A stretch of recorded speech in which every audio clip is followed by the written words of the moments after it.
Dear students and friends, the next topic in my lecture series on obstetric emergencies is eclampsia. If a woman during the antenatal period or in labor suddenly develops convulsions, it is considered to be eclampsia until and unless it is proved otherwise. And the initial management is always in lines for eclampsia. But there could be certain other situations which may be associated with these conversions. And so in my presentation, I would be dealing with them as well. Eclampsia and obstetric emergency. The definition, eclampsia is the occurrence of new onset generalized tonic-clonic seizures or coma in a woman with preeclampsia. This includes HELLP syndrome and gestational hypertension also. It is basically a convulsive manifestation of severe spectrum of severe preeclampsia. Despite advances, it remains a common cause of maternal morbidity and death, especially in the resource-limited regions. Maternal mortality rate is approximately 1 to 2%, and perinatal mortality rate ranges from 13 to 30%. This is the chart for classification of hypertensive disorders in pregnancy.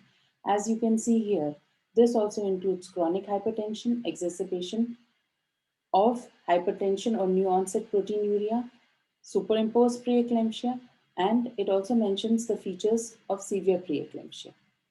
Now, if a patient has one or more of these following features, she is considered to be a case of preeclampsia with severe features, and such women may develop eclampsia at any time. Severe blood pressure elevation more than or equal to 160 by 110 on two occasions at least 4 hours apart while the patient is on bed rest. Now, these women are generally given antihypertensive therapy. So, at any occasion, if her blood pressure on antihypertensive therapy is more than 160, 110, then you do not need to wait for another 4 hours to confirm the diagnosis. Symptoms of central nervous system dysfunction like new onset cerebral or visual disturbance such as photopsia, scotoma, cortical blindness, renal vasospasm. She may complain of a headache, the worst headache she has ever had. Thunderclap headache, it is called, which is not responding to the routine analgesic therapy. There could be hepatic abnormality in the form of impaired liver function, not accounted for by any other diagnosis, characterized by serum transaminase concentration more than 2 times the upper limit of normal, or persistent upper quadrant pain or epigastric pain, which is not responsive to any medication. Thrombocytopenia, platelet count less than 100,000, renal abnormality, renal insufficiency in the form of serum creatinine more than 1.1 milligram per deciliter, or a doubling of serum creatinine concentration in absence of other renal disease, and pulmonary edema. The incidence in high resource countries, the incidence is low and has been decreasing and stable at 1.5 to 10 cases per thousand deliveries, while in the low and middle income countries, it varies between 19.6 to as high as 142 per 10,000 deliveries. It has been seen that it usually occurs in women with severe preeclampsia, 2 to 3%, but it may also occur in women with preeclampsia without severe features, like in 0.6% of those women who did not receive anti-seizure prophylaxis. Risk factors for eclampsia are similar for those of preeclampsia. The women are at highest risk are ones who are non-white, nulliparous from low socioeconomic backgrounds. The peak incidence is in adolescents and early 20s, but the incidence is also increased in women over the age of 35, that is extremes of age. Incidence is higher in tertiary referral centers in developing countries and in patients who do not receive any prenatal care. Most of them present in the third trimester or 4 hours following delivery, but there are rare cases, 1.5%, who may present before 20 weeks and as late as 23 days postpartum. The risk factors: first pregnancy, previous eclampsia, multifetal gestation, chronic hypertension or renal disease, collagen vascular disease, molar pregnancy, partial mole, and gestational hypertension or preeclampsia, plus these features, severe features. Now, the pathogenesis is not clearly understood. There are two models based on the central role of hypertension, but cerebral inflammation may also play a role in eclampsia. The first model, according to this, hypertension causes breakdown of autoregulatory system of cerebral circulation, leading to hyperperfusion, endothelial dysfunction, vasogenic, or cytotoxic edema. According to the second model, which is contrary to the first, hypertension causes activation of autoregulatory system, causing vasoconstriction of cerebral vessels, hyperperfusion, localized ischemia, endothelial dysfunction, and then vasogenic or cytotoxic edema. The clinical findings, it may occur in women with preeclampsia, but sometimes presents even before the recognition of preeclampsia may occur. Most women may have these premonitory signs and symptoms before the onset of any initial seizure. Hypertension, headache, frontal occipital or thunderclap, visual disturbances, scotoma, loss of vision, cortical blindness, blurred vision, diplopia, visual field defects, right upper quadrant or epigastric pain.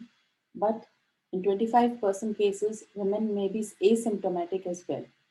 On physical examination, we may find these neurological findings like wrist deep tendon reflexes, visual perception deficits, visual processing deficits, altered mental status or memory deficits, and cranial nerve deficits. The typical characteristic eclamptic seizure is a generalized tonic-clonic seizure.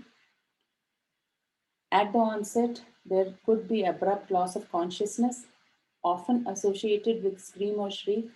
Then comes the tonic phase, in which the muscles of the arms, legs, chest, and back become stiff.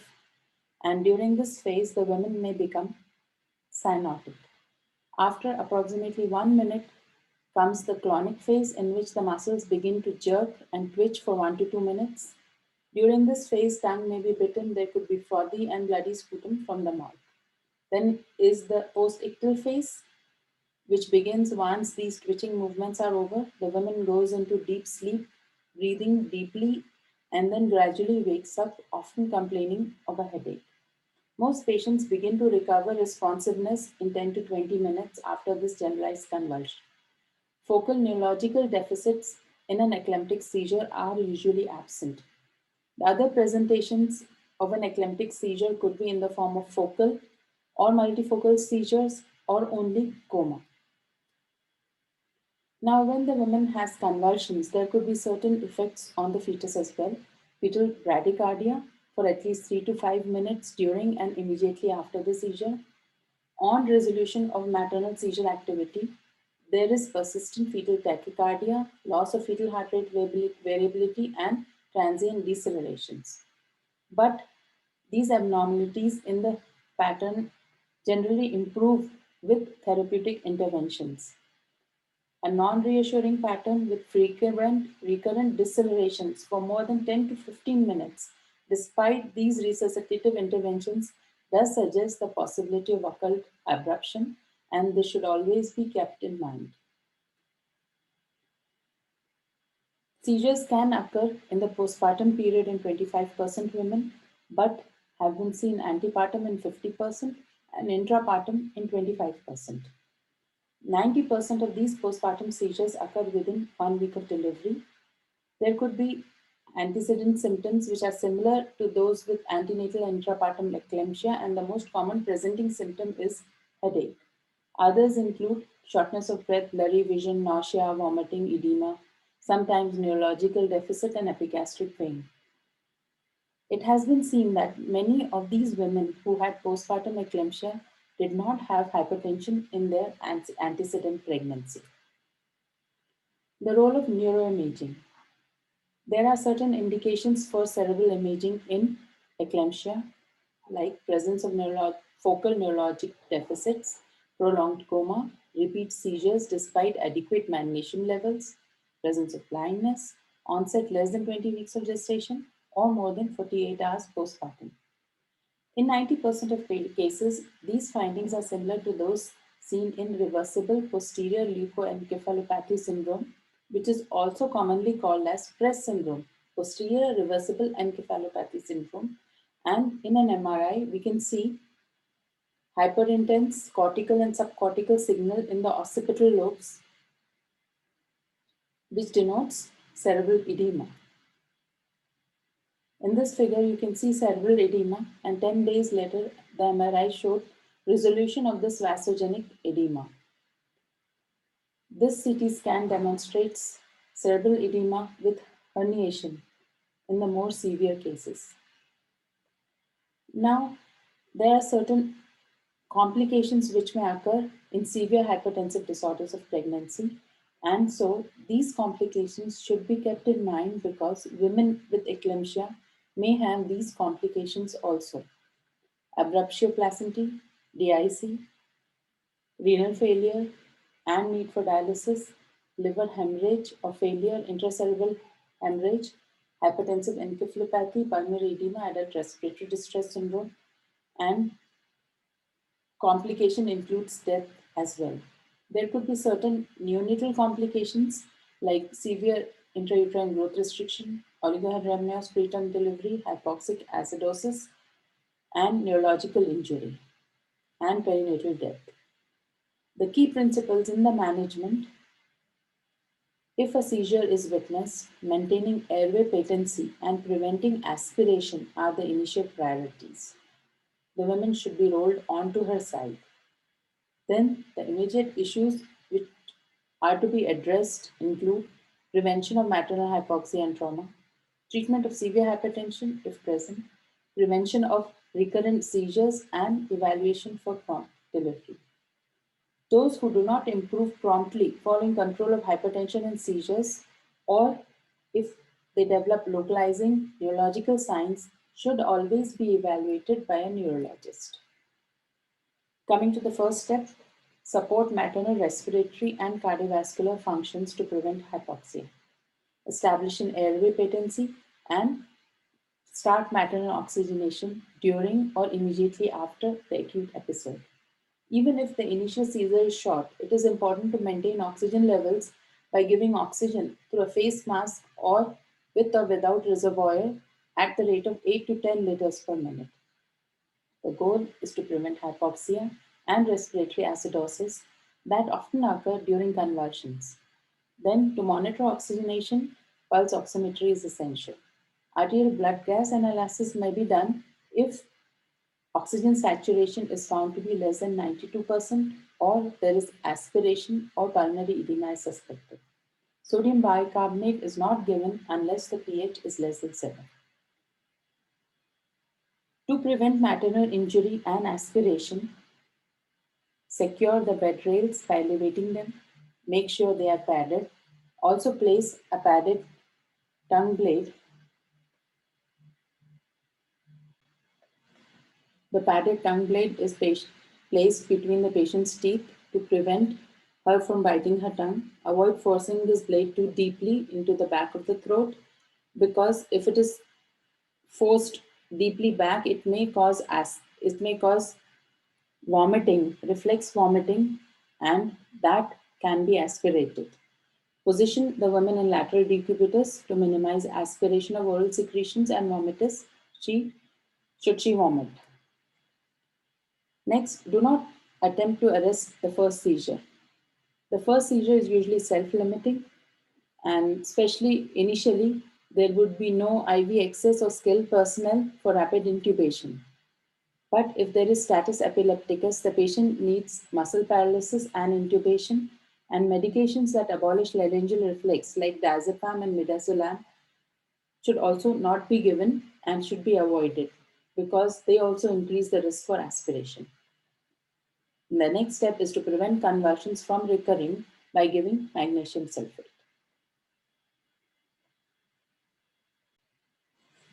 This is a good algorithm to remember the various steps in management of eclampsia. First thing, do not leave the patient alone. Then consider airway, breathing, and circulation. Then control of seizures, control of hypertension, If the patient has not delivered, consider delivery and send all investigations. Do not leave the patient alone. Place her in semi-prone position. The most important thing here is to call for help. Call additional personnel, the duty obstetrician, anesthetist, residents, senior midwife, and at the same time inform consultant obstetrician and anesthetist. Maintain airway, assess patency, give oxygen.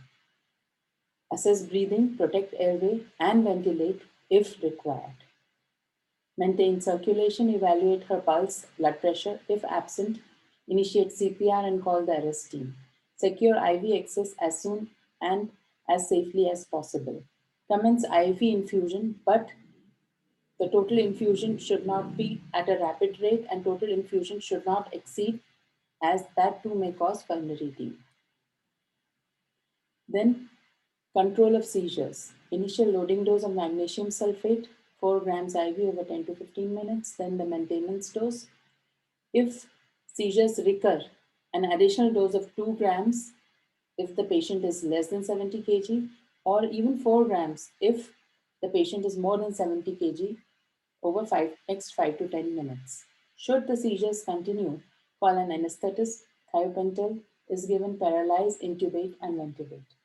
At the same time, monitor her respiratory rate, oxygen saturation, pulse, blood pressure every 10 minutes initially, reducing to every 15 and then 30 minutes once stable. Early urine output and patellar reflexes have to be monitored. Stop infusion and check if magnesium levels, if urine output is less than 100 ml in 4 hours, or if patellar reflexes are absent, or if respiratory rate is less than 16 per minute, or if oxygen saturation is less than 90%. Always gets, we always get suppression of reflexes before any respiratory depression, and they should be adequately monitored. The antidote in such cases is 10% calcium gluconate 10 ml IV of 10 minutes. Now, control of hypertension. Treat hypertension with the aim to bring systolic blood pressure less than 150 and diastolic less than 105 or mean arterial pressure less than 125. A rapid fall of blood pressure could be dangerous in these conditions because that could again produce fetal heart rate abnormalities. The choice of drugs are labetalol, hydralazine, and nifedipine, which I should be discussing in my subsequent slides. If the patient has not delivered, continuation of pregnancy is not an option if eclampsia is present, but stabilize the mother before delivery. And delivery is in the end always a team effort involving obstetricians, midwives, anesthetists, and pediatrician. Ergotamine should not be given in severe preeclampsia, and we should always consider prophylaxis for thromboembolism in such cases. Maintain vigilance as seizures can still occur after delivery. So continuous monitoring of these things should be done regularly. And these are the investigations: FVC and platelets, urea and electrolytes, urate, liver function test, coagulation screen, group and poll, serum, midstream urine sample. These all investigations have to be sent as soon as possible. Now about the antihypertensive agents used for urgent blood pressure control in acute hypertension. Labetalol can be given 20 mg IV gradually over 2 minutes. Repeat BP measurement at 10-minute intervals. If BP remains above the target at 10 minutes, then give 40 mg over 2 minutes. If still it remains above the target, give 80 mg and then subsequently give 80 mg if it still does not come to the target level. Now, cumulative maximum dose is 300 milligrams. If target BP is not achieved, switch to another class of agent. Once the target has been achieved, it can be maintained continuous IV infusion 1 to 2 milligram per minute instead of intermittent therapy, but this requires the use of programmable infusion pump and continuous non-invasive monitoring of blood pressure and heart rate. The second drug which can be given is hydralazine, 5 milligrams IV gradually over 1 to 2 minutes. Adequate reduction of blood pressure is less predictable than with IV labetalol. Now, if with the initial dose BP is not achieved at the target level, we can give subsequent doses at 20-minute intervals, 5 to 10 milligrams IV, depending on the initial response.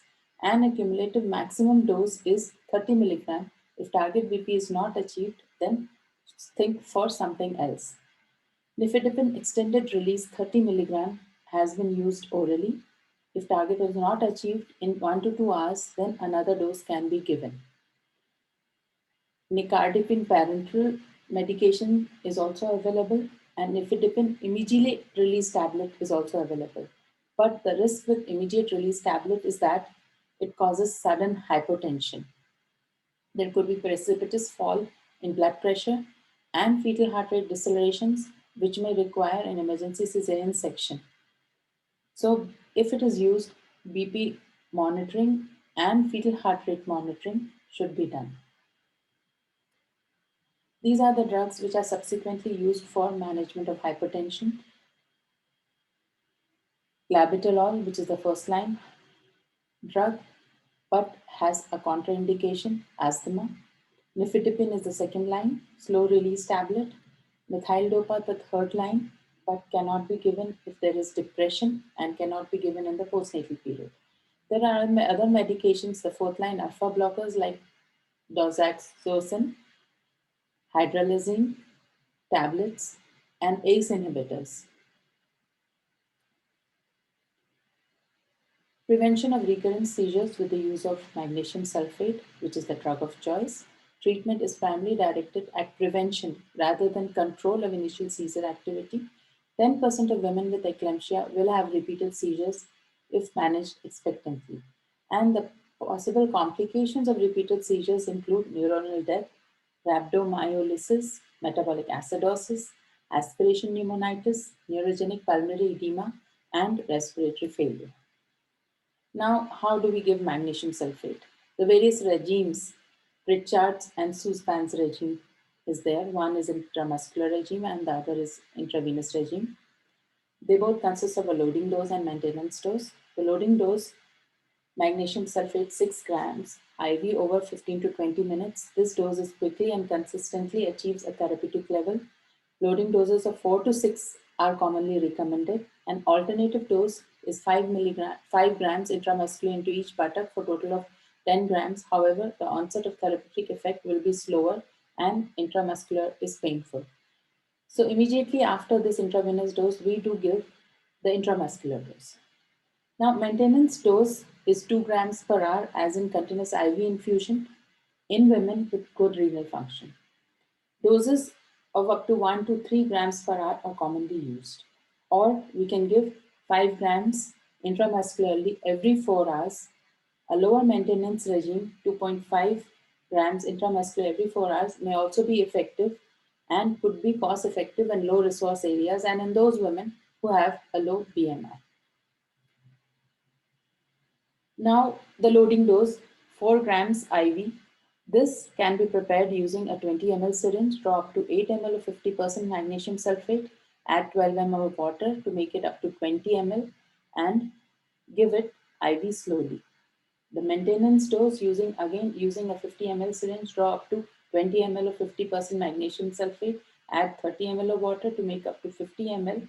Always deliver through an infusion syringe driver, and infusion is started at a rate of 5 ml per hour, 1 gram per hour of magnesium sulfate for 24 hours. Monitoring hourly BP and respiratory rate, hourly urine output, deep tendon reflexes 4 hourly. Stop infusion if after 24 hours or if there are signs of toxicity like absent deep tendon reflexes, slurred speech, even double vision, respiratory rate less than 12, urine output less than 30 ml per hour, or even hypertension. In those cases, give calcium gluconate 1 gram 10 milliliter of 10% over 10 minutes more rapidly for respiratory or cardiac arrest, and always involve an anesthetic and resuscitation team in such cases. Management of recurrent seizures, an additional dose of 2 to 4 grams magnesium sulfate over 5 minutes. In cases which are refractory, sodium amobarbital 250 milligram, IV over 3 minutes, thiopental or phenytoin 1250 milligrams IV iterator, 50 milligram per minute can be done. But in these cases, endotracheal intubation and assisted ventilation in an ICU are essentially required. Status epilepticus, recurrent seizures while on magnesium seizure prophylaxis should raise concerns about intracranial lesion or stroke, and always a neurology consultation and head imaging are indicated in these settings, regardless of the cause of status epilepticus. Additional advantage of magnesium sulfate therapy is the low cost, ease of administration, because no cardiac monitoring is required, unlike for phenytoin, we do require ECG monitoring. Lack of sedation. An additional benefit is that in utero exposure to magnesium sulfate therapy decreases the risk of cerebral palsy and severe motor dysfunction in offspring, which is born prematurely. The maintenance phase is given only if patellar reflex is present, respirations are more than 12, urine output more than 100 ml. Following serum magnesium levels is not required in women with good renal function. But in patients with renal insufficiency, maintenance dosing should be lowered and dosed in consultation with a nephrologist or a pharmacologist, and magnesium levels should also be monitored. Whole maintenance infusion if serum creatinine is more than 1.5 or if urine output is less than 20 ml per hour, and recheck for magnesium level in 6 hours. If serum creatinine is between 1 to 1.5 and urine output is adequate, maintenance infusion is reduced to half, 1 gram per hour, and magnesium level is rechecked in 6 hours.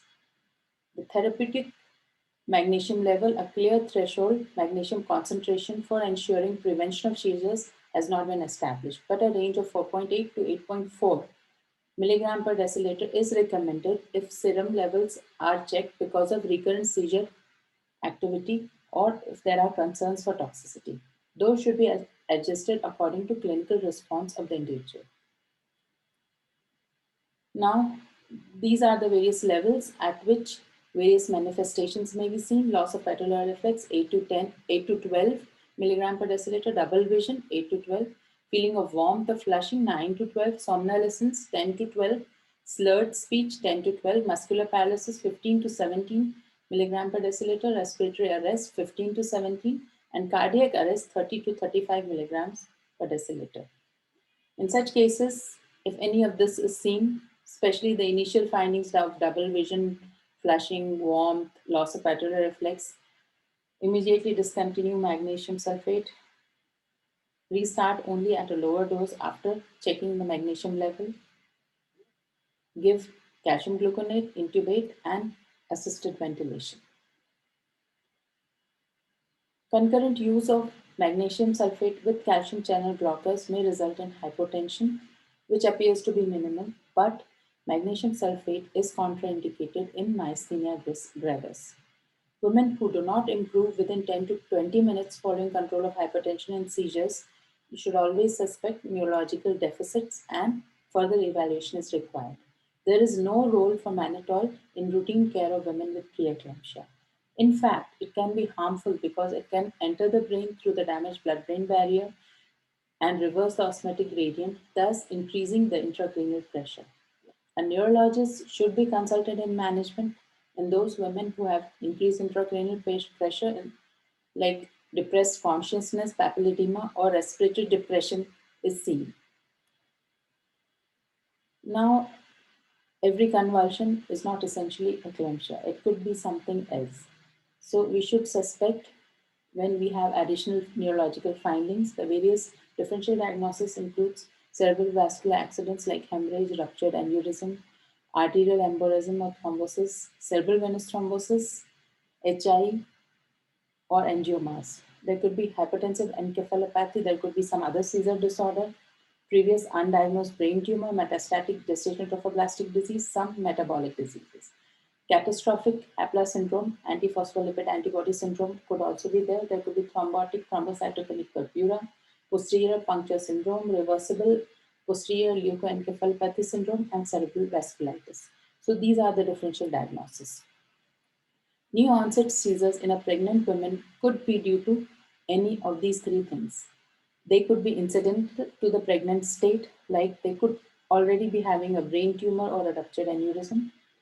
They could be exacerbated by pregnant state like a TTP or hemolytic uremic syndrome or cerebral venous thrombosis, or they could be unique to pregnant state, which is eclampsia. The following factors should be considered in differential diagnosis. Their occurrence, whether they are occurring before 20 weeks, should always, if they occur at this gestation, they should always raise the possibility of an underlying molar pregnancy as a cause or an unrelated cause for seizures. Persistent neurological deficits suggest an anatomical abnormality. Causes of sudden development of neurological symptoms like stroke, intracranial hemorrhage, brain mass lesion, toxic and metabolic encephalopathies, reversible cerebral vasoconstriction syndrome, TTP, and central nervous system dysfunction should be considered in the differential diagnosis. Now, seizures without neurological deficits could be due to other causes like metabolic abnormalities, hypocalcemia, hyponatremia, hypoglycemia, or toxins, drug, alcohol withdrawal, drug intoxication, or infection, meningitis, encephalitis, sepsis, even a recent head trauma, which may not be known. History, physical examination, and lab studies can help in distinguishing these disorders from eclampsia. Lab tests which are appropriate for evaluation of first seizure should include electrolytes, glucose, calcium, magnesium, hematology studies, renal function tests, liver function tests, some cases toxicology screens, although the likelihood of a relevant abnormality is unselected, patients is low. The absence of neurological deficits does not exclude abnormal anatomy within the brain. Neuroimaging, when the patient is clinically stable, may be valuable in selected cases.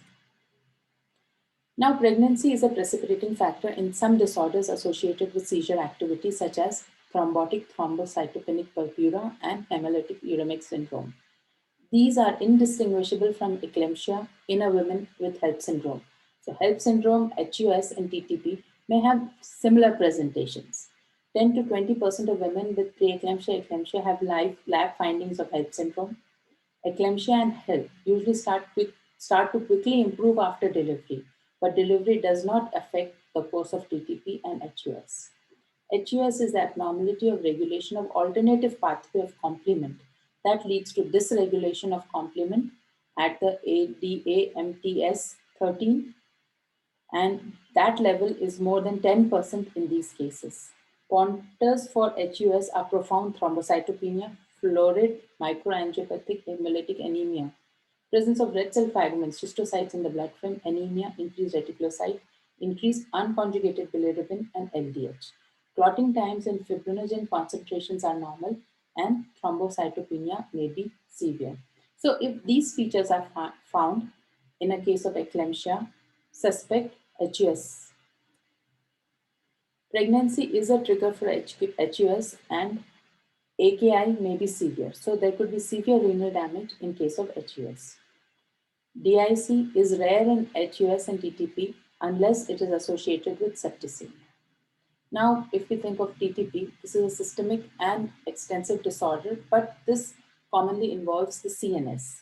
The classic pentad of TTP is microangiopathic hemolytic anemia, thrombocytopenia, fever, neurological manifestations, and acute kidney injury.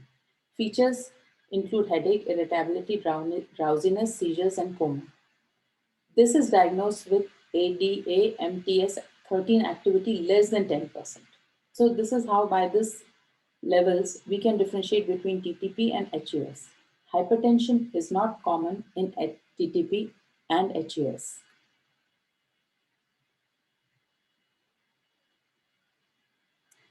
Management. Aggressive treatment with FFP and plasmapheresis may limit vascular injury and may improve prognosis in these conditions of TTP and HUS. Supportive therapy for AQI, which may necessitate dialysis in addition to plasmapheresis. Supportive therapy for cerebral involvement, including investigation to exclude other causes of seizures. Plasmapheresis is the treatment of choice for TTP. Eculizumab is the treatment choice for complement-mediated HUS. Platelet transfusions are contraindicated. So this is the basic difference. If we suspect HELLP syndrome and there are low platelets, we generally tend to give platelet concentrates. But in these cases in which you suspect TTP and HUS, platelet transfusions should not be given. Now, the various complications of eclampsia, DIC, and pulmonary edema. DIC has been seen to occur in 7 to 11% cases, usually in the setting of placental abruption or fetal demise. Excessive blood loss also can cause the condition to develop, and do not delay treatment. Maintain blood volume, blood pressure. Aggressive replacement with crystalloids and blood products is indicated. And treatment is mainly supportive provided delivery takes place. Pulmonary edema is a common complication, the incidence of which is 3 to 5%. This diagnosis is usually made clinically. Symptoms or dyspnea are dyspnea and chest discomfort, tachypnea, tachycardia, and basal rales are detected on examination. Pulse oximetry would reveal oxygen concentration less than 94%. Two things confirm the diagnosis: arterial blood gas and chest X-ray. X-ray shows interstitial edema and curly B lines or frank alveolar edema. Initial management includes giving oxygen, stimulating greater urine output by 20 to 40 milligram of IV furosemide over 1 to 2 minutes. If no adequate diuresis begins within 1 hour, slowly administer the higher dose. So this is the management for the two common complications, DIC and pulmonary edema, which may occur with eclampsia. Thank you for a patient listening. If you have any questions, do feel free to ask me, and do subscribe to my channel. There are many more presentations on obstetric emergencies. Thank you.